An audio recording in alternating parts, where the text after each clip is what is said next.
कोई ऑब्जेक्ट सीधा सीधा जाए, वो टॉर्क नहीं है, वो तो क्या है, सिंपल फोर्स है। लेकिन कोई फोर्स की वजह से अगर कोई ऑब्जेक्ट रोटेट करने लगे, लेकिन मुझे इसी 10 न्यूटन की वजह से जो टॉर्क क्रिएट हो रहा था ना, उसको रोकने के लिए देखो कितना सारा फोर्स लगाना पड़ा। अरे भाई 25 न्यूटन फोर्स लगाना पड़ा। ध्यान दो इस बात पे कि यहां से मुझे, तुम इधर से 10 लगाते, मैं इधर से भी 10 लगाता, हिला ही नहीं पाते।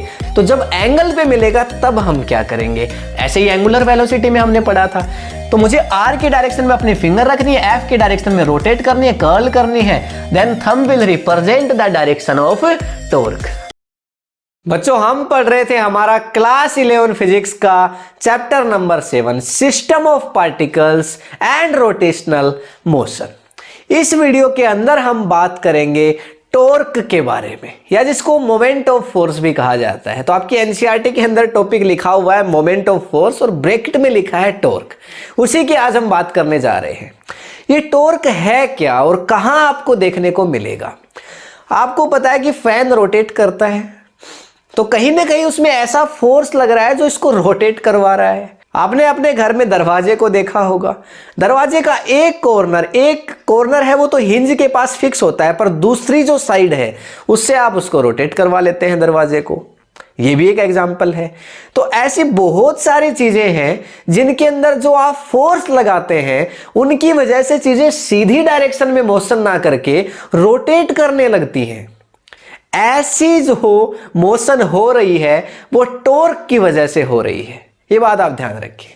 कैसे, देखो यहां हमारे पास कोई भी एक ऑब्जेक्ट है, इसके बीच में ये है हमारा कोई एक सेंटर पॉइंट, और अगर मैं इसको सेंटर ऑफ मास बोल दूं तो क्या इससे आपको कोई प्रॉब्लम होगी।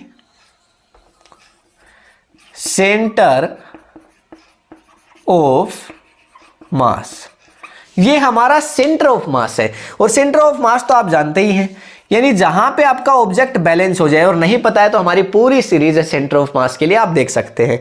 ये मेरे पास एक मार्कर है, मैंने यहां पे बीच में फिंगर रखी है, बिल्कुल बैलेंस हो जाना चाहिए, ना ये इधर गिरे ना ये इधर गिरे। तो इसको मैं कहूंगा, इस पॉइंट को कहूंगा सेंटर ऑफ मास। तो देखो अगर मैं इस सेंटर ऑफ मास पे इसको फिक्स कर दूं, मैं यहां पे इसको कर दूं फिक्स, और उसके बाद मैं यहां से इसको ऐसे मारूं, यहां से ऐसे मारूं, इसको यहां से ऐसे ऊपर की तरफ मारूं, यानी यहां से एक फोर्स लगाऊं, मैं इधर से एक फोर्स लगाऊं, तो क्या ये मेरा ऑब्जेक्ट सीधी डायरेक्शन में मूवमेंट करेगा। ये ऑब्जेक्ट रोटेट करने लगेगा यार, ये ऑब्जेक्ट रोटेट करेगा। यहां एक पॉइंट को मैंने फिक्स कर दिया, यहां पे कील गाड़ दी भाई, ऐसे कील गाड़ दी, और उसके बाद मैं यहां से फोर्स लगा रहा हूं, तो क्या होगा, ये रोटेट करेगा। तो मैंने फोर्स तो लगाया, फोर्स के बारे में तो आप जानते हैं कि फोर्स की वजह से यार रेक्टिलिनियर मोशन हो सकती है, यानी सीधी डायरेक्शन में मोशन हो सकती है। अगर मैं इस ऑब्जेक्ट को यहां पे फोर्स लगाऊं ना, यहां से धक्का मारूं, ये आगे जाएगा, ये रोटेट नहीं करेगा यार। लेकिन अगर यहां से देखो एक पॉइंट को फिक्स करके और फिर एक परपेंडिकुलर फोर्स लगाऊं ना, तो ये ऑब्जेक्ट करेगा रोटेट। अब मैं इस पॉइंट को तो रहने देता हूं और एक पॉइंट को दूसरी जगह पे फिक्स कर देता हूं। जैसे यहां से इस पॉइंट को हटा करके, इस पॉइंट को यहां से मैं हटा देता हूं, और अब मैं इस पॉइंट को थोड़ा सा खिसका देता हूं इस तरफ। जैसे ये हमारा पॉइंट है ना, इस पॉइंट को मैं फिक्स कर देता हूं। ये जो हमारा पॉइंट है इसको मैंने कर दिया फिक्स, ओके, इसको मैंने फिक्स किया, ठीक है। इसके बाद मैंने फोर्स लगाया, वापस वहीं से मुझे इसको रोटेट करवाना है, तो रोटेट ऐसे ऐसे करेगा ये। अगर मैं इस पे परपेंडिकुलर फोर्स लगा दूं, अगर मैं इस पे यहां जो फोर्स लगा रहा हूं वो कैसी हो, परपेंडिकुलर, तो यहां मैंने फोर्स लगाया, एफ फोर्स लगा दिया मैंने, तो ये क्या होगा, ये हमारी जो रोड है, ये हमारा जो भी ऑब्जेक्ट है, ये रोटेट करेगा ऐसे। अब यार मजे वाली बात देखो क्या है कि इस पॉइंट से लेकर के और जिस पॉइंट पे आपने फोर्स लगाया है, मान लो आपने इस पॉइंट पे फोर्स लगाया है, तो जिस पॉइंट पे आपका जो फिक्स पॉइंट होता है ना, यानी एक्सिस ऑफ रोटेशन, जिसके चारों तरफ कोई ऑब्जेक्ट रोटेट करता है, उसको एक्सिस ऑफ रोटेशन, ये फिक्स पॉइंट को ही कहा जाता है एक्सिस ऑफ रोटेशन। इसको एक्सिस ऑफ रोटेशन कहा जाता है। जो पॉइंट आपका फिक्स होता है ना, उसको एक्सिस ऑफ रोटेशन कहते हैं, क्योंकि उसके चारों तरफ तो रोटेट करेगा, ठीक है। हाँ, अब इससे कुछ डिस्टेंस पे जहां पे आपने फोर्स लगाया, उस पॉइंट पे, यहां से लेकर के उस पॉइंट की जो डिस्टेंस है, इसको कहा जाता है, देखो आर, इसको कहा जाता है आर। ये आर का क्या मतलब है सर, इसको कहा जाता है मोमेंट आर्म, मोमेंट आर्म। आपको ये पता है कि हमारे टॉपिक का नेम क्या है? Moment of force. मैंने फोर्स लगाया, देखो क्या कह रहा हूं, ध्यान से समझना। एक जिस पॉइंट को मैंने फिक्स कर रखा है उसको कहते हैं एक्सिस ऑफ रोटेशन। उससे जितनी डिस्टेंस दूर, यानी वो लाइन, वो डिस्टेंस जो जिस पॉइंट पे आप फोर्स लगा रहे हो और जहां पे आपका पॉइंट फिक्स है, उसको जो मिलाते हैं उसको मोमेंट आर्म कहते हैं। यानी इसको आर कहा जाता है। क्या कहते हैं? Moment arm. ठीक है, और इसको आर से इंडिकेट किया जाता है। तो अब यहां क्वेश्चन ये आता है कि सर हमारा टॉर्क क्या है? तो भाई देखो टॉर्क क्या है, देखो टॉर्क का फॉर्मूला होता है टॉर्क इक्वल्स टू फोर्स। पहले तो यहां पे लिखा आपने फोर्स, और फोर्स का भी परपेंडिकुलर कंपोनेंट। ये क्या बात लिख दी सर आपने? बताऊंगा। देखो, और इनटू में होता है मोमेंट आर्म। इनटू में होता है मोमेंट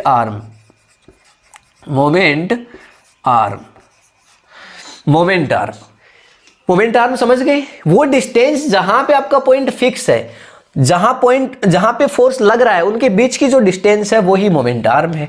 यानी मैं इसको ऐसे लिख सकता हूं, टॉर्क को तो ऐसे टो से इंडिकेट किया जाता है, इक्वल्स टू फोर्स होता है एफ, और फोर्स का परपेंडिकुलर कंपोनेंट देखो, इस बात को समझना। अगर मैं देखो ऐसे टेढ़ा फोर्स लगा देता, ऐसे टेढ़ा फोर्स लगाता इस तरह से, क्या ये मेरा ऑब्जेक्ट रोटेट करता पर इतनी इफेक्टिवली नहीं जितना कि परपेंडिकुलरली फोर्स लगा है। क्योंकि इस फोर्स का यार कुछ फोर्स वेस्ट हो गया, कुछ पार्ट वेस्ट हो गया। कैसे?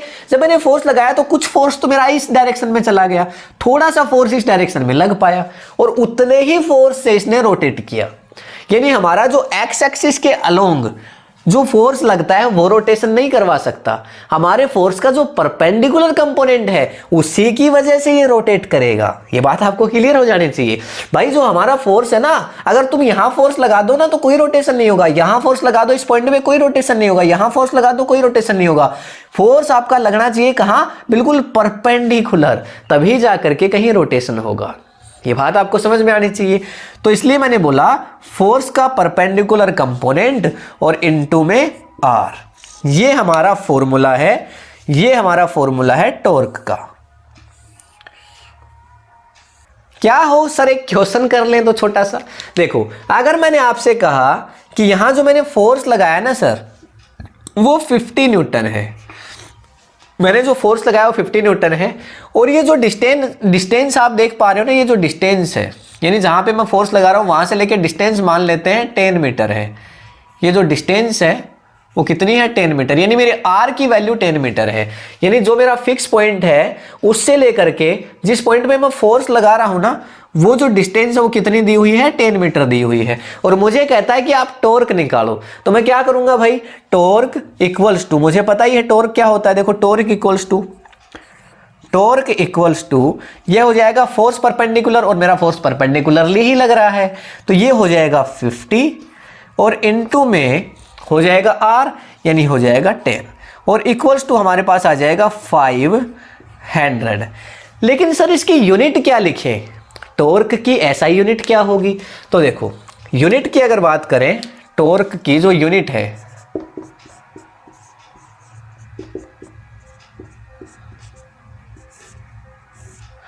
तो उसके लिए देखो, फोर्स की यूनिट तो आप जानते ही हो क्या होती है। देखो, टॉर्क की यूनिट क्या होगी? तो फोर्स तो आप जानते हो उसकी यूनिट क्या होती है? न्यूटन। और यहां आर क्या है? डिस्टेंस है, तो ये हो जाएगा मीटर। तो न्यूटन इनटू मीटर, ये होगी इसकी यूनिट। न्यूटन इनटू मीटर, ये हमारी एसआई यूनिट होती है टॉर्क की। तो यहां पे मैं लिख देता हूं न्यूटन मीटर, 500 न्यूटन मीटर। ये हमारा आंसर आ गया टॉर्क के लिए। ये बात तो कब हो गई? जब आपका फोर्स बिल्कुल सीधा सीधा परपेंडिकुलरली लग रहा हो। लेकिन यार हमेशा तो आपको ऐसा नहीं मिल सकता। कई बार क्या होगा, फोर्स ऐसा टेढ़ा दे देगा, यहां फोर्स लगा देगा, इधर फोर्स लगा देगा, इधर लगा देगा। अभी मैं फोर्स का मैग्नीट्यूड निकालना बता रहा हूं आपको। भाई अगर फोर्स सीधा लगे, यानी उस फोर्स की वजह से क्या हो, कोई ऑब्जेक्ट सीधा सीधा जाए, वो टॉर्क नहीं है, वो तो क्या है? सिंपल फोर्स है। लेकिन कोई फोर्स की वजह से अगर कोई ऑब्जेक्ट रोटेट करने लगे तो उसको आप टॉर्क कहेंगे, टॉर्क। ठीक है, तो टॉर्क इसीलिए क्या होगा, वो फोर्स, और वो फोर्स का भी क्या, परपेंडिकुलर कंपोनेंट, और इनटू में आर, आर मतलब momentum, moment arm. Moment arm क्या होती है, जो पॉइंट आपका फिक्स है ना, जिसके चारों तरफ ऑब्जेक्ट रोटेट कर रहा है, उस पॉइंट से लेकर के जिस पॉइंट पे आपने फोर्स लगाया वहां तक की डिस्टेंस। समझ गए? अब इसका स्क्रीनशॉट लो, फिर मैं आपको बताता हूं कि अगर कोई फोर्स बिल्कुल सीधा सीधा परपेंडिकुलर नहीं मिले तब आप क्या करोगे। पहले एक बार डायरेक्शन की बात कर लेते हैं। देखो यहां ये मेरा ऑब्जेक्ट है, ये मेरा एक ऑब्जेक्ट है। मैं सिर्फ डायरेक्शन की बात नहीं कर रहा, मैं सिर्फ ये कह रहा हूं आपको कि जो मेरा जो टॉर्क है ना, वो कब पॉजिटिव होना चाहिए और कब नेगेटिव। तो मैं यहां एक कोई भी पॉइंट मान लेता हूं छोटा सा, जो मेरा फिक्स पॉइंट है और इसके चारों तरफ मेरा ऑब्जेक्ट रोटेट कर रहा है। तो आप एक बात ध्यान से सुन लो कि जब भी आपका ऑब्जेक्ट इस तरफ रोटेट करे, इस तरफ यानी इस तरफ रोटेट करे, इस तरफ का मतलब क्या हो गया, एंटी क्लॉकवाइज। घड़ी ऐसे घूमती है ना, घड़ी ऐसे घूमती है, एंटी क्लॉकवाइज अगर आपका ऑब्जेक्ट कभी भी रोटेट करे और आपका जो फोर्स है, तो उस फोर्स की वजह से जो भी टॉर्क निकलेगा, अगर मैंने यहां पे फोर्स लगाया है, मान लो मैंने यहां पे फोर्स लगाया है, मान लो 10 न्यूटन, तो मेरे इस 10 न्यूटन की वजह से ये जो ऑब्जेक्ट है वो कैसे रोटेट करेगा, एंटी क्लॉकवाइज।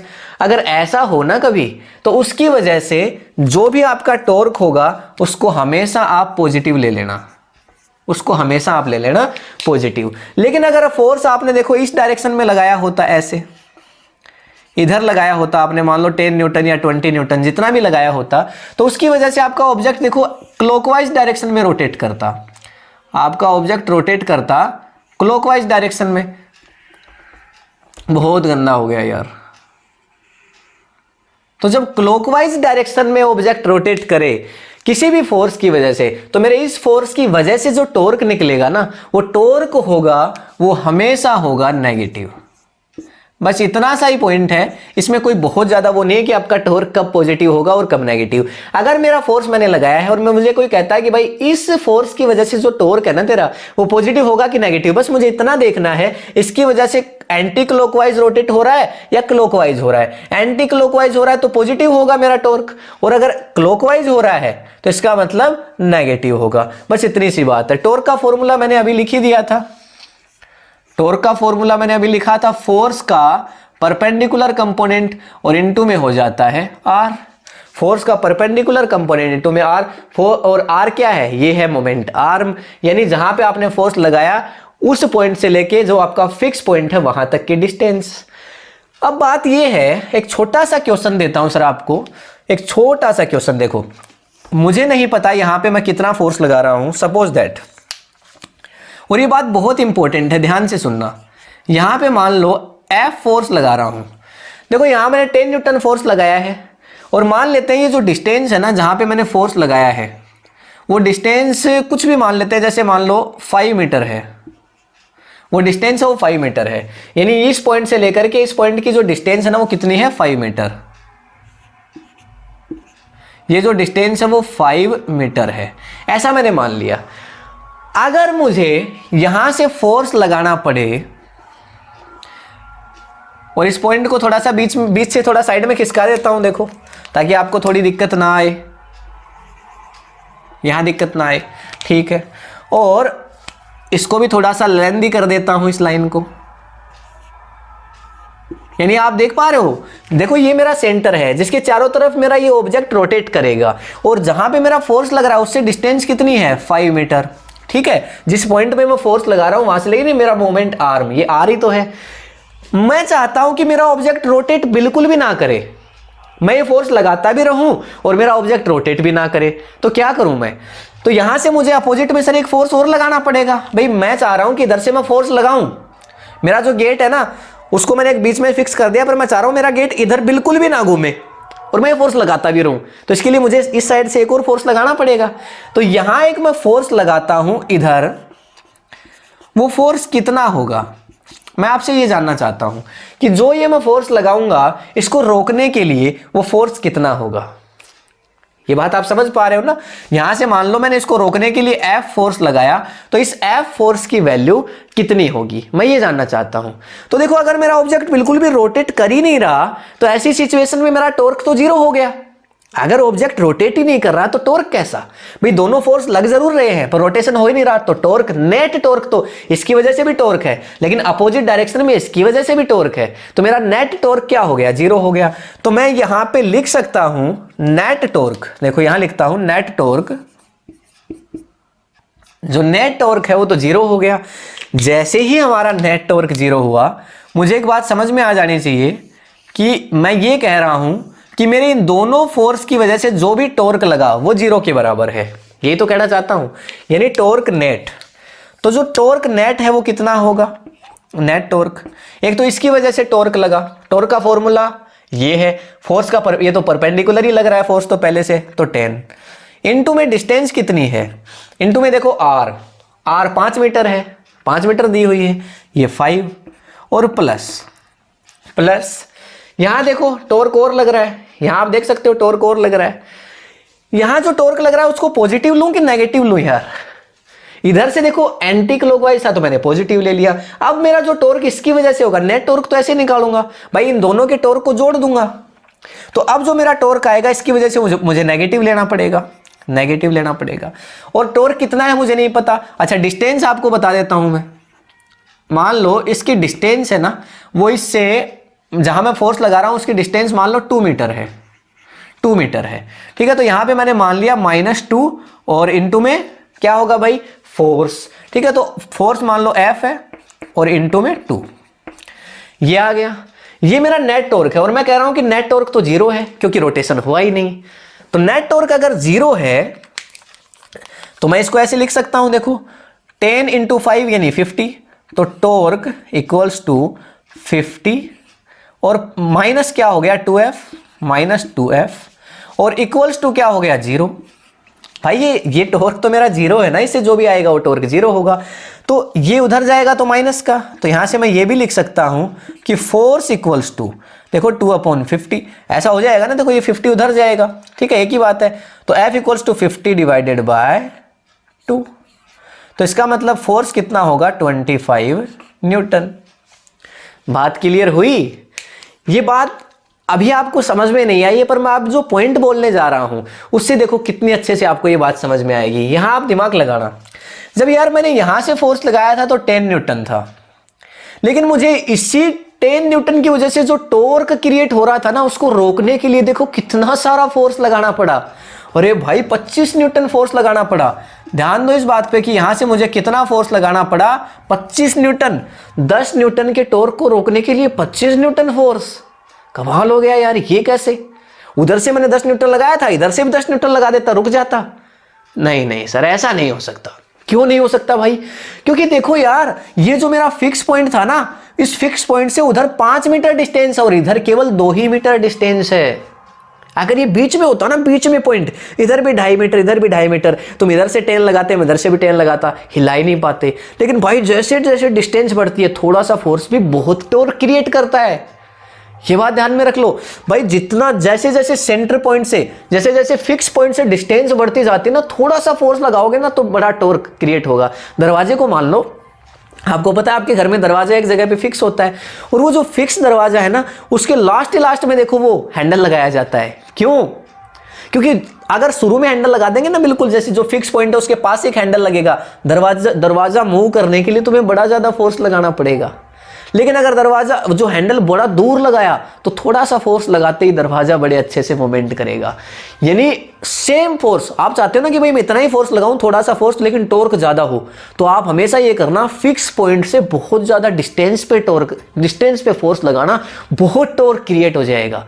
यहां पे आप देख पा रहे हो, देखो फिक्स पॉइंट से जब 5 मीटर पे था तो 10 न्यूटन फोर्स लगाया, मुझे लगा था मैं इधर से 10 लगाऊंगा, मैं रोक लूंगा, इसको नहीं घूमने दूंगा, ठीक है, ये 10 लगा रहा है मैं भी 10 लगाऊंगा। नहीं भाई, ये 10 लगा रहा है, इसका 10 ही बहुत ज्यादा टॉर्क क्रिएट कर रहा है, और तुम्हारे वाला 25, देखो 25 न्यूटन लगाया तुमने, तब जाकर के इसको रोक पाए तुम। बड़ी मुश्किल था, 10 लगाते तो खींच के ले आता, बोले ये ले रोक के दिखा। समझ पा रहे हो ना? बिल्कुल। तो यहाँ अगर कोई चीज को रोटेट होने से रोकना हो ना, और तुम्हें कोई कहे कि रोटेट करने से इसको रोक के दिखा, तो तुम हमेशा वो साइड चुनना जहां फिक्स पॉइंट से ज्यादा डिस्टेंस हो, क्योंकि तुम्हारा थोड़ा सा फोर्स भी बहुत टॉर्क लगाएगा। वो क्या होगा, उसको पता ही नहीं भाई उसने टॉर्क पढ़ ही नहीं रखा, वो दूसरी साइड चूज कर लेगा। वो सोचेगा इतना फोर्स ही लगाएगा, इतना मैं लगा दूंगा इधर से, वो हार जाएगा, क्योंकि उसे बहुत फोर्स चाहिए होगा तुम्हारे थोड़े से फोर्स को रोकने के लिए। क्योंकि टॉर्क तो जनरेट जब ज्यादा होता है जब फिक्स पॉइंट से डिस्टेंस ज्यादा होती है, यानी आर की वैल्यू ज्यादा होती है। समझे आप मेरी बात को? फिक्स पॉइंट से जिस पॉइंट पे फोर्स लगता है वो आर होता है। मोमेंट आर्म जितना ज्यादा, फोर्स चाहे कितना भी हो, फोर्स अगर यहां भी मान लो 10 न्यूटन फोर्स लगाओ, यहां भी 10 लगाओ, लेकिन जब मोमेंट आर्म ज्यादा होगा तो फोर्स यानी टॉर्क ज्यादा होगा, सेम फोर्स की वजह से भी। समझ गए? स्क्रीनशॉट ले लो। देखो यार, फिर से हमारी एक रोड को हमने फिक्स कर दिया है। ये पूरी हमारी एक रोड है और ये है इसका फिक्स पॉइंट, जिसको आप कह सकते हो एक्सिस ऑफ रोटेशन, क्योंकि इसके चारों तरफ ही तो हमारी रोड रोटेट करेगी। एक्सिस ऑफ रोटेशन, या फिर इसको आप सेंटर ऑफ मास भी मान सकते हो। अब जरूरी तो नहीं कि हमेशा आपको परपेंडिकुलर फोर्स दिया हुआ मिले, किसी एंगल पे भी तो मिल सकता है। तो जब एंगल पे मिलेगा तब हम क्या करेंगे, अब उस बात को समझ लो। देखो यहां मान लो तुम्हें ऐसे एक फोर्स मिला, तो ये फोर्स कहां लगा, इस पॉइंट पे लगा, इस पॉइंट पे लगा, ठीक है। इस पॉइंट पे आपने फोर्स लगाया और ये एंगल आपको दे दिया, मान लो 30 डिग्री। आपको ये एंगल दे दिया है 30 डिग्री। अब आपको ये बताना है कि भाई टॉर्क कितना होगा, और आपको ये कह रहा है कि जो डिस्टेंस है ना, जो डिस्टेंस है आपके सेंटर की जहां फोर्स लगा रहे हो उससे, मान लो ये डिस्टेंस 5 मीटर है, मान लो ये डिस्टेंस 5 मीटर है। तो दोनों चीजें आपको दे दी। भाई टॉर्क का फॉर्मूला क्या कहता है, फोर्स का परपेंडिकुलर कंपोनेंट। अभी लिखना पड़ेगा हमें टॉर्क, यहां पे लिख देता हूं टॉर्क का फॉर्मूला कहता है फोर्स का परपेंडिकुलर कंपोनेंट और इनटू में आर। मैग्नीट्यूड तो ऐसे निकालते हैं, अभी डायरेक्शन की तो बात हमने करी ही नहीं ना।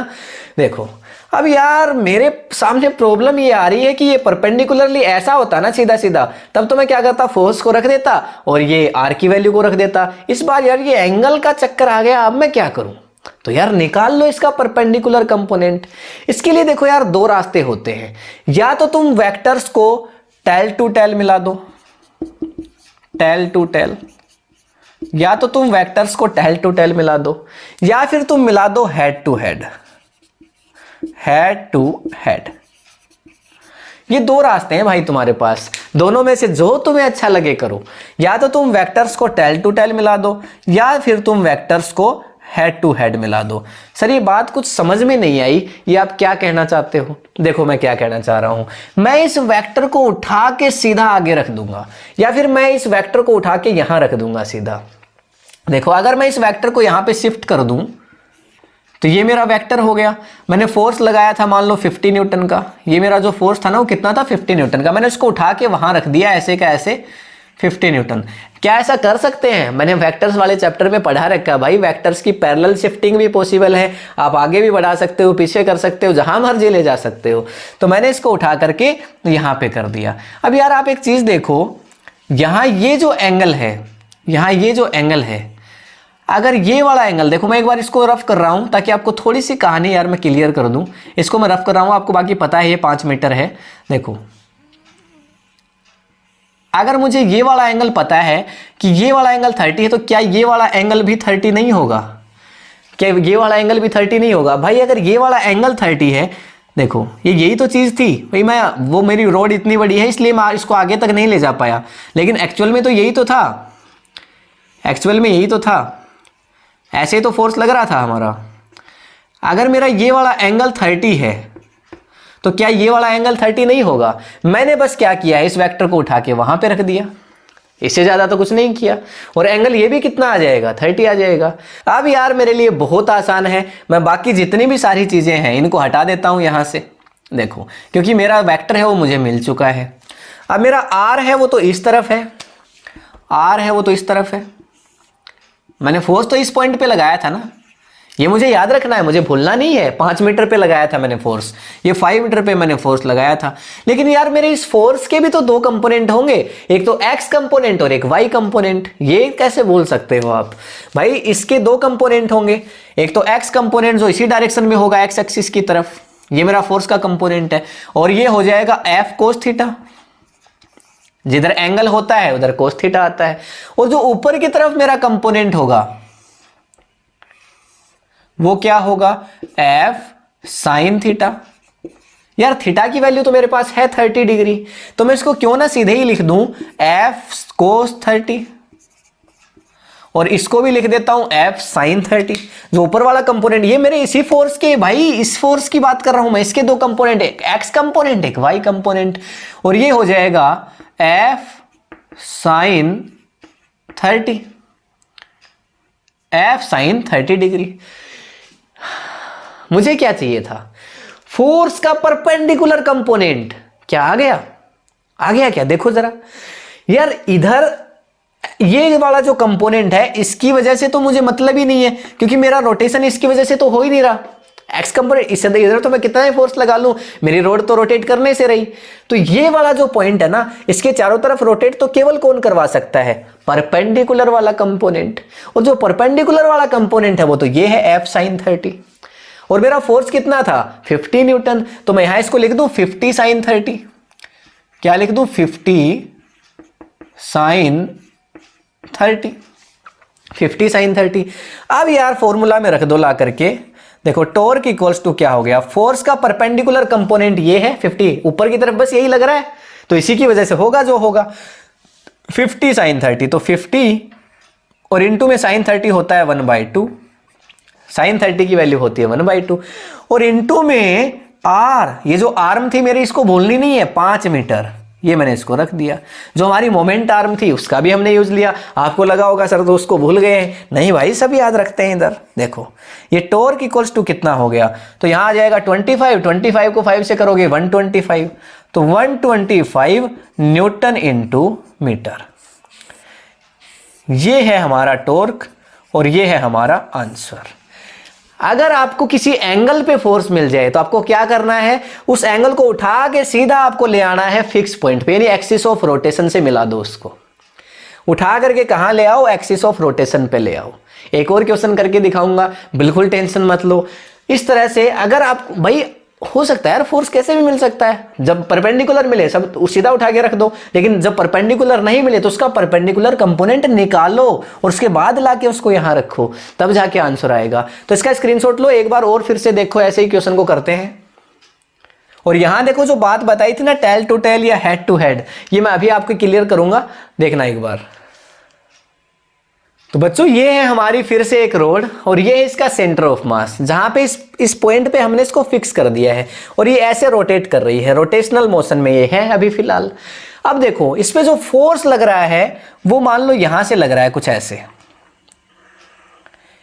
इस पे कुछ ऐसे एक फोर्स काम कर रहा है और उस फोर्स का मैग्नीट्यूड, मान लो उस फोर्स का मैग्नीट्यूड कुछ भी है और यहां जिस एंगल पे फोर्स लग रहा है वो एंगल आपको दे दिया गया है मान लो 60 डिग्री। यहां जो एंगल दिया गया है वो कितना है? 60 डिग्री। और यहां आपको कह रहा है कि जो जिस पॉइंट पे आप फोर्स लगा रहे हो, इस पॉइंट पे लगा रहे हो फोर्स आप, थोड़ा सा अगर ध्यान से देखोगे, और यहां जो आपकी आर्म है यानी आर्म, मोमेंट आर्म, यार कहां, जहां आपका पॉइंट फिक्स होता है वहां से लेके जिस पॉइंट पे फिक्स लगा रहे हो उसी की डिस्टेंस को तो हम बोलते हैं। तो ये मान लेते हैं कि यहां आपको दे दी गई है 5 मीटर, ये आपको 5 मीटर दे दी गई है और अब पूछता है कि टॉर्क बताओ।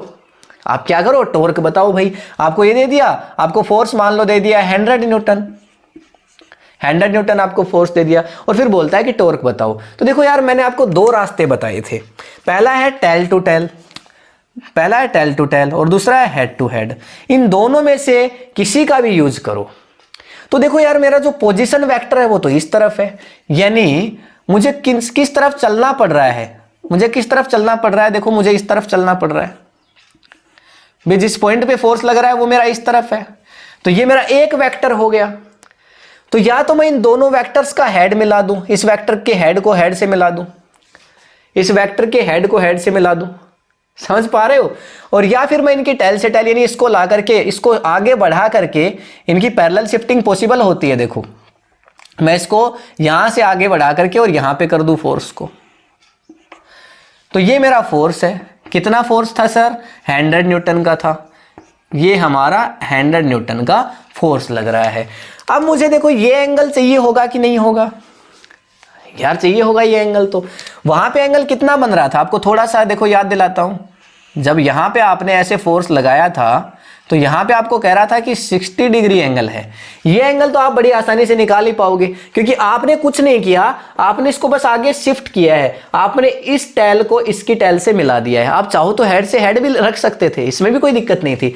तो आप इसको यहां पे ले जाकर के आगे शिफ्ट कर दिया आपने, यानी इसकी टेल से टेल, आपने टेल से टेल को मिला दिया। भैया आपका पोजीशन वेक्टर था, इधर यहां पे फोर्स लग रहा था, तो आपने जो फोर्स है उसको आगे बढ़ाया और ला करके मिला दिया। अब ये वाला जो पूरा एंगल है वो कितना है? ये वाला जो पूरा एंगल है वो कितना है? भाई ये पूरा 180 है। अगर ये 60 था, देखो इस एक्सिस के साथ उसका एंगल कितना था? 60। भाई इसको मैं अगर थोड़ा सा ऐसे कर दूं तो ये 60 दे रखा था आपको, तो ये वाला भी 60 होगा, बचा हुआ 120 हो जाएगा। यार सीधी सी बात है। देखो यहां से एंगल आपको 60 दे रखा था, ये 60 है तो ये भी 60 होगा, तो पूरा 180 है, तो 180 माइनस 60 करोगे तो ये 120 बच गया, यानी मुझे मेरा एंगल पता चल गया। अब ऊपर वाले फोर्स का कोई लेना देना नहीं है क्योंकि हमने उस फोर्स को आगे शिफ्ट कर लिया है। वेक्टर्स की शिफ्टिंग पॉसिबल है मेरे भाई। अगर आपने वेक्टर्स वाला जो चैप्टर नहीं देखा है तो फिर आपको प्रॉब्लम आ सकती है इसमें, लेकिन अभी के लिए आप इतना मान लो कि हम इनको शिफ्ट कर सकते हैं। तो दो तरीके से आपको काम करना है, या तो टेल से टेल मिलानी है या हेड से हेड। देखो जैसे मैंने टेल से टेल मिला दी, ये एंगल मेरा कितना है? 120 डिग्री। मुझे तो पैरेलल कंपोनेंट चाहिए, मुझे कोई मतलब नहीं है। फोर्स ऊपर से लग रहा है, मैं सब क्यों कर रहा हूं भाई? क्योंकि मुझे टॉर्क निकालना है यार। यहां पे मुझे निकालना है टॉर्क, और टॉर्क कब निकलेगा? जब मेरे पास फोर्स का परपेंडिकुलर कंपोनेंट होगा और इनटू में आर होगा। आर तो मुझे दे रखी है, मान लो 5 मीटर है, 10 मीटर है, जितनी भी है। ये वाला एंगल आपको 120 दिया गया है, लेकिन हमें तो कितना दिया गया था क्वेश्चन में? 60 दिया गया था। भाई वो एंगल वहां 60 था ना, तो यहां भी 60 होगा। ये हमारा एंगल हो गया 60 डिग्री। भाई शिफ्ट किया है ना हमने, ये लाइन ऐसे थी, यहां 60 था तो यहां वाला भी 60 होगा। भाई ये दोनों आमने सामने के एंगल बराबर। यार मैं आपको फिर से एक बार दिखा देता हूं, ये वाला एंगल अगर 60 था तो ये वाला एंगल बताओ 60 होगा कि? ये यहां मानो, तुम वहां मत मानो, यहां मानो इसको। यहां एंगल 60 था क्योंकि ये रोड की, ये तो विड्थ है रोड की, है ना, तो यहां 60 है तो यहां भी 60 होगा। अब यार बात क्लियर हो गई शायद आपको, है ना? देखो अब इधर क्या हो जाएगा? F cos theta. भाई जिधर थीटा होता है उधर ही आपको लिखना होता है, तो एफ कोस 60 डिग्री। फोर्स कितना भी 100 कोस 60, और एक कंपोनेंट इधर होगा, और हमें उधर वाले से यकीन मानो कोई मतलब नहीं है, हमें केवल और केवल इधर वाले से मतलब है, क्योंकि रोटेशन तो यार यही करवाएगा। तो ये हो जाएगा F sine 60, F sine 60, F sine 60 हो जाएगा कि नहीं हो जाएगा? F sine 60। और अब मुझे टॉर्क का फॉर्मूला मिल गया है, यानी टॉर्क के दोनों कंपोनेंट्स की वैल्यू मुझे मिल गई है। देखो फोर्स परपेंडिकुलर है एफ साइन 60, एफ साइन 60, और इनटू में देखो क्या है? आर। आर की वैल्यू मान लो 5 मीटर दी हुई है क्वेश्चन में, चलो 5। यहां से अब मुझे लिखना है वैल्यू को। साइन 60 की वैल्यू होती है √3/2, और फोर्स दिया हुआ है 100, तो ये हमने लिखा 100 इनटू में √3/2, और इनटू में हो गया 5। यहां से काटूंगा 50 आ जाएगा, 50 को 5 से मल्टीप्लाई करूंगा तो ये हो जाएगा 250 एंड √3 न्यूटन इंटू मीटर। ये आ गया हमारा टॉर्क। अब यार क्या बार बार आप ऐसा ही करते रहोगे? क्या इसका कोई शॉर्ट ट्रिक नहीं मिलेगा? तो भाई इसका फॉर्मूला देखो क्या बन गया। क्या हर बार आपको साइन कंपोनेंट मिल रहा है फोर्स का? देखो यहां भी आपको साइन मिला, यहां भी आपको क्या मिला? एफ साइन और 60। हर बार आपको साइन कंपोनेंट मिल रहा है यार। तो आप यहां पे क्या कर दो, सीधा ही एफ परपेंडिकुलर का मतलब क्या एफ साइन थीटा नहीं हो गया? तो एफ साइन थीटा इंटू में आर क्या हो जाएगा? देखो अब जो हमारा नया फॉर्मूला आया है निकल के वो क्या है? देखो टॉर्क का फॉर्मूला आ गया हमारा R into F sine theta. R into F sine theta. Force का परपेंडिकुलर कंपोनेंट हमेशा साइन थीटा ही होगा, और ये है हमारा फॉर्मूला जो यहां से हमने फाइंड कर लिया है। तो आप हमेशा फोर्स का साइन कंपोनेंट निकालो और उसकी वैल्यू को पुट कर दो, और आर की वैल्यू, आर क्या है, आर है मोमेंट आर्म।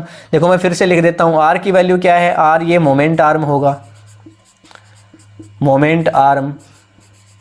और एफ साइन थीटा क्या है, ये है आपका फोर्स का परपेंडिकुलर कंपोनेंट। ठीक है, इन दोनों को मल्टीप्लाई करने से जो निकल के आता है वो टॉर्क, और टॉर्क की यूनिट है न्यूटन इनटू मीटर। यार हमने मैग्नीट्यूड निकालना तो सीख लिया बड़े अच्छे से, लेकिन अब डायरेक्शन कैसे निकालें, कई बार हमें डायरेक्शन भी तो निकालनी पड़ेगी। तो ऐसी सिचुएशन में क्या करेंगे उसकी मैं बात करता हूं, लेकिन पहले इसका स्क्रीनशॉट ले लो। देखो यार, छोटा सा क्वेश्चन करते हैं और उसी क्वेश्चन की हेल्प से आपको ये पता चल जाएगा डायरेक्शन कैसे निकालते हैं। देखो ये मेरा एक कोई पॉइंट है और ये है मान लो मेरा आर, ये आर है मोमेंट आर्म, और इस पे फोर्स लग रहा है यार मान लो ऐसे, इस तरह से इस पे एफ फोर्स लग रहा है, और मुझे क्वेश्चन में कहा गया है कि फाइंड टॉर्क, तुम टॉर्क बताओ। देखो जो भी यहां पे वैल्यूज है मैं उसको पुट कर लेता हूं। यहां मेरा एफ फोर्स लगा हुआ है, यहां एफ फोर्स लगा हुआ है, यहां एंगल मुझे दे दिया है π/3, यहां पे एंगल दे दिया गया है π/3। ये जो मेरा पॉइंट है ये मेरा वो फिक्स पॉइंट है जिसको तुम बोलते हो एक्सिस ऑफ रोटेशन। थोड़ा कंफ्यूज तो नहीं हो रहे? इस बार वो रोड नहीं दिख रही, ये मेरी रोड है, इस पे ये मेरा पॉइंट फिक्स है, एक fix point axis of rotation, और ये मेरी रोड रोटेट करेगी। तो ये आर है, ठीक है। आर यहां तक की डिस्टेंस होती है जहां पे फोर्स लग रहा है, फोर्स यहां पे लग रहा है। यार बताओ फटाफट, अभी हमने फॉर्मूला क्या निकाला था, जल्दी से बताओ। टॉर्क का फॉर्मूला हमने फाइंड किया था फोर्स का परपेंडिकुलर कंपोनेंट यानी एफ साइन थीटा और इनटू में आर, यही हमने फाइंड किया था। फोर्स का perpendicular component F sine theta होता है और इनटू में आर, ठीक है। लेकिन हमें डायरेक्शन भी निकालनी है यार, पहले तो हम मैग्नीट्यूड निकाल लेते हैं, ठीक है। मैग्नीट्यूड की वैल्यू रखते हैं। मान लो ये जो फोर्स है, मान लो कि यार जो हमें फोर्स दिया गया है वो है हमारा √3 न्यूटन, और ये जो डिस्टेंस है इसको मान लेते हैं 10 मीटर। देखो यार अब बिल्कुल भी कंफ्यूज मत होना आप लोग।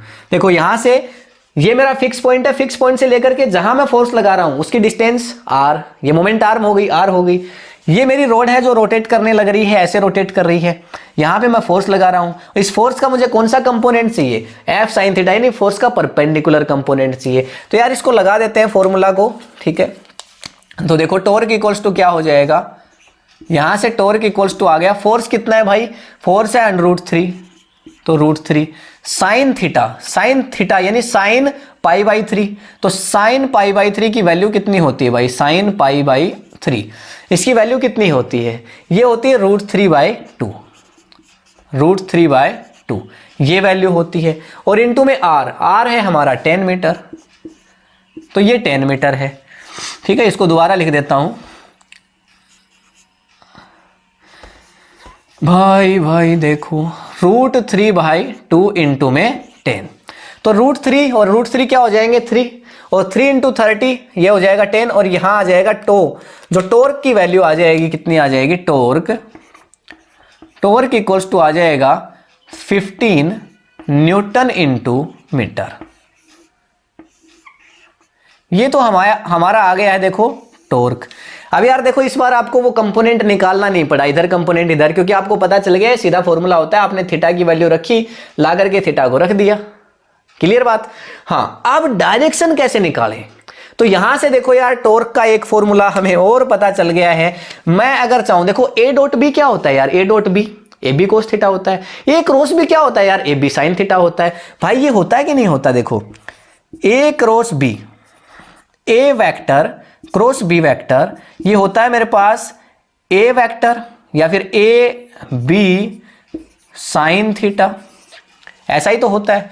तो यहां देखो यार FR साइन थीटा है कि नहीं है, तो ऐसे ही मैं इसको लिख दूंगा टो वेक्टर, यार एक वेक्टर क्वांटिटी है, टो है ना, वो कैसी क्वांटिटी है, वेक्टर क्वांटिटी। तो मैं इसको भी ऐसे लिख सकता हूं, देखो AB यानी एक मेरा A है तो R वेक्टर, और इनटू में मैं इसको लिख दूंगा F वेक्टर।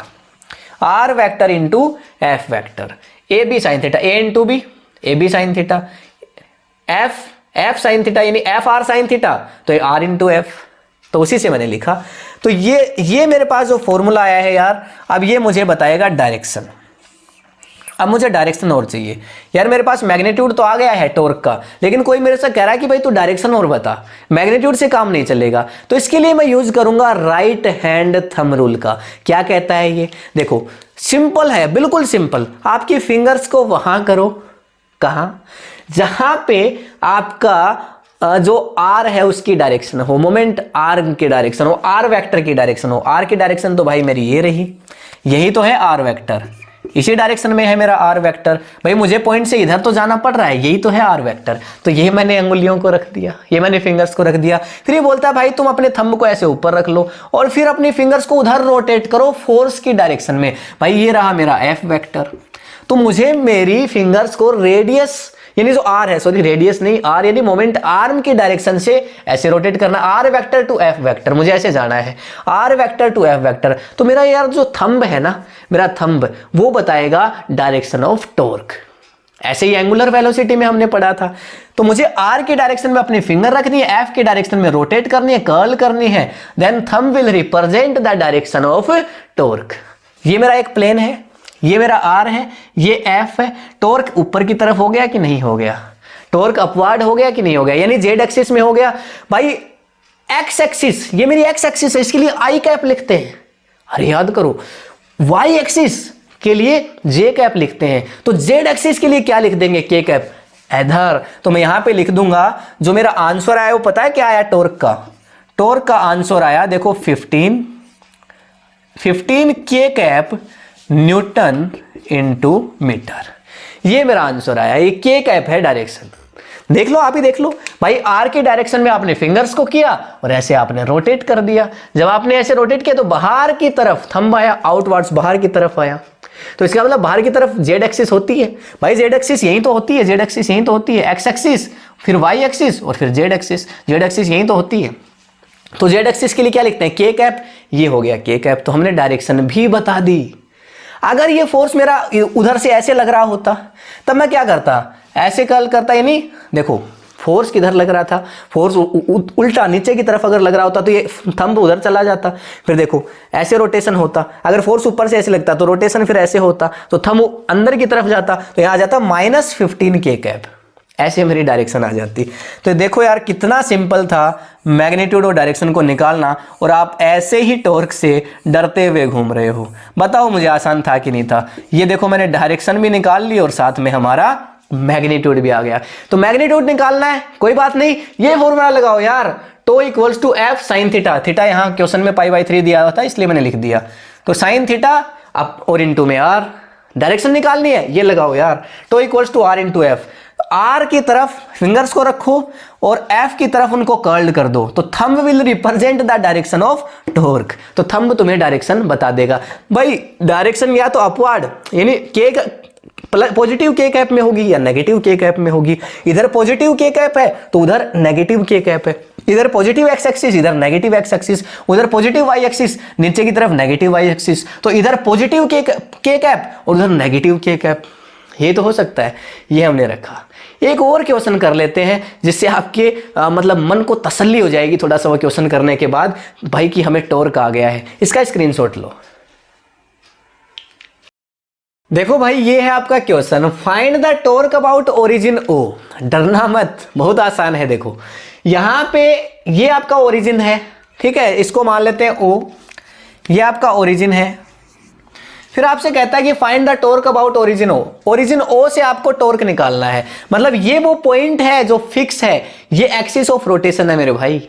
ये क्या है, एक्सिस ऑफ रोटेशन, इसके अलोंग बोल रहा है ना, मतलब जिस चीजें रोटेट कहां करती हैं, एक्सिस ऑफ रोटेशन के अलोंग, यानी जो पॉइंट फिक्स होता है उसके अलोंग ही तो रोटेट करती हैं। तो ये मेरा फिक्स पॉइंट है भाई, ये क्या है, फिक्स पॉइंट, यही तो है मेरा एक्सिस ऑफ रोटेशन। तो ये एक्सिस ऑफ रोटेशन है, और जब जब मुझे टॉर्क निकालना होता है मुझे दो चीजें चाहिए होती हैं। देखो क्या क्या, मेरा फॉर्मूला लगाऊंगा यार मैं टॉर्क का। टॉर्क, तो टॉर्क का फॉर्मूला होता है आर वेक्टर इनटू में एफ वेक्टर, यही तो होता है। ये आर कहाँ है भाई, मोमेंट आर्म। यार जिस पॉइंट के अलोंग मोशन हो रहा है उस पॉइंट से लेकर के जहां जिस पॉइंट पे फोर्स लग रहा है वही तो है, तो इसको मिला दो इससे। ये मिला दिया सर, यही तो है आपका आर, यही आपका आर है। बिल्कुल ठीक बात है। तो अब वेक्टर, भाई वेक्टर्स दे रखे हैं, दोनों के दोनों वेक्टर्स हैं, तो आपके पास आर वेक्टर की वैल्यू नहीं है। आप कहोगे सर आर वेक्टर नहीं है, ये लो लिख देते हैं आर वेक्टर। आर वेक्टर यहां से लेकर के यहां तक ही तो है, यही तो है यार। तो देखो यहां पे 2 और 1, तो यहां पे देखो y के अंदर वैल्यू 1 है और x के अंदर 2 है इस पॉइंट पे, तो क्या हो जाएगा 2i कैप और plus j cap 1j cap. और f वेक्टर की वैल्यू दी हुई है क्वेश्चन में। फोर्स कितना लग रहा है, फोर्स इतना लग रहा है 3i cap, 3i cap plus 4j cap. अब बस हमें इनको मल्टीप्लाई तो करना है यार। देखो अब वैल्यूज को पुट कर दो। सर कहां से चले थे कहां ले आए, ये क्या कर रहे हो? अरे भाई बहुत आसान है यार, देखो देखो हमने बस वैल्यूज को पुट किया और कुछ भी नहीं किया। तो टॉर्क इक्वल्स टू आर की वैल्यू, तो ये हो जाएगा 2i cap plus j cap, और f की value 3i cap plus 4j cap. भाई क्यों पहले मैग्नीट्यूड निकालना फिर डायरेक्शन के झंझट में पड़ना, जब सीधा फॉर्मूला है तो सीधा रख दो ना यार। अब देखो इनको मल्टीप्लाई करना है, क्रॉस मल्टीप्लाई है भाई, ये क्रॉस डॉट नहीं है, क्रॉस मल्टीप्लाई है, क्योंकि क्रॉस है ना फॉर्मूला में। जब क्रॉस मल्टीप्लाई होता है तो इसका सिंपल सा रास्ता होता है यार। देखो ऊपर लिख दो i कैप, फिर लिख दो j कैप और j में लगा दो माइनस, ये शॉर्ट ट्रिक होती है k कैप। आपको वेक्टर का मल्टीप्लाई करना या तो आता होगा, नहीं आता तो सीख लो। देखो फिर उसके बाद देखो i j k की जो वैल्यूज है ना उनको रख दो, जिसको जिससे मल्टीप्लाई कर रहे हो रख दो। हम किसको किससे कर रहे हैं भाई, देखो r को मल्टीप्लाई कर रहे हैं f से, तो पहले r की वैल्यू जाएंगी। r के अंदर देखो वैल्यू i की वैल्यू 2 है, ये मैंने रख दी 2, और इसकी वैल्यू 1 है j की, और जो नहीं है उसको 0 रख दो। फिर देखो f से मल्टीप्लाई कर रहा हूँ, f यहाँ कितना है 3, i की वैल्यू 3 है, j की वैल्यू कितनी है भाई 4 है, और इसकी वैल्यू नहीं है तो इसको 0 रख दो ऐसे का ऐसे। और बस फिर क्या है, बस अब तो कुछ नहीं है। अब टॉर्क इक्वल्स टू और यहाँ पे देखो पहले i को छुपा लो, जब i कैप की बात हो ना तो i को छुपा लो, i कैप की बात हो तो i को छुपा लो। 1 को इससे करो तो 0, तो 0, देखो 1 को इससे करो और फिर 4 को इससे करो तो -0। फिर उसके बाद में देखो माइनस जे कैप, ये हमेशा ऐसे कि ऐसे रखना है, माइनस पहले से रख लेना है इसको, है ना। जे को छुपा लो, 2 को 0 से करोगे तो 0, फिर -3 को 0 से करोगे तो 0, तो 0 -0। फिर क्या बचा बताओ, के कैप, तो प्लस के कैप। तो के के अंदर देखो यार, अब के को छुपा लो, 2 को 4 से करो तो 8, माइनस उसको छुपाए रखो 3 से करो तो -3, तो कितना हो गया भाई 5 के कैप हो गया। तो यार टॉर्क की वैल्यू आ गई यहां से 5 के कैप, यही हमारा आंसर है 5 के कैप, दिस इज आंसर। देख लो सीधा सीधा आ गया।